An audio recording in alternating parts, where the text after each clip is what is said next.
இயேசு எனக்கு நல்லவர், அவர் எனக்கு என்றும் போதுமானவர். ஆபத்துகளில், வியாதியில், என் பிரயாசங்களில், எல்லாவற்றிலும் என் இயேசு எனக்கு நல்லவர். எத்தனை பேர் கர்த்தர் நல்லவர்? ஹல்லேலூயா. அவர் போதுமானவர். எல்லாரும் சொல்லுங்க, அவர் எப்படிப்பட்டவர்? நல்ல சத்தமா சொல்லுங்க, எப்படிப்பட்டவர்? போதுமானவர்.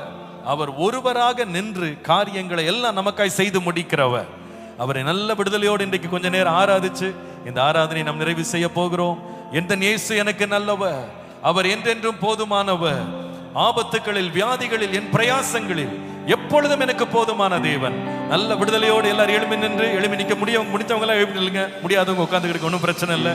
ஆனா உட்காந்தீங்கன்னா கூட நல்ல ஆண்டவரை விடுதலையோடு ஆராதிக்கணும். ஹல்லேலூயா. வழியில் இருக்கவங்க கூட சோம்பலா அப்படியே உட்காந்துராதீங்க. வாலிப பிள்ளைங்களாம் எழுப்பி நின்று நல்ல உற்சாகமாக நல்ல கரங்களை தட்டி தேவனை மகிமைப்படுத்த போகிறோம். எந்த இயேசு எனக்கு நல்லவர். ஹல்லேலூயா.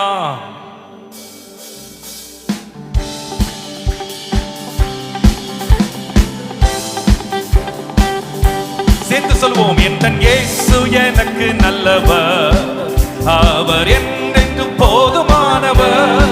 எல்லாரும், எந்த இயேசு எனக்கு நல்லவர், அவர் என்றென்றும் போதுமானவர்.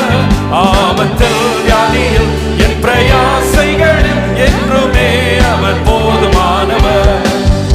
ஆபத்தில், வியாதியில், என் பிரயாசைகளில் என்றுமே அவர் போதுமானவர். எந்த இயேசு, எந்த இயேசு எனக்கு நல்லவர். ஆமென். அவர் என்றென்றும் போதுமானவர். எந்த இயேசு எனக்கு நல்லவர், அவர் என்றென்றும் போதுமானவர். ஆபத்தில், வியாதியில், என் பிரயாசைகளில் அவர் போதுமானவர்.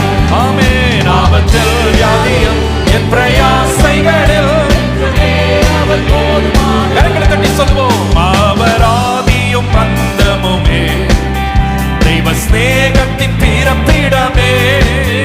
அவர் ஆதியும் அந்தமுமே, தெய்வ ஸ்நேகத்தின் பிறப்பிடமே.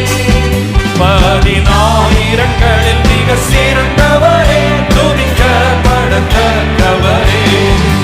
10,000களில் மிக சிறந்தவரே, துதிக்கப்படத்தக்கவரே. எந்த இயேசு, எந்த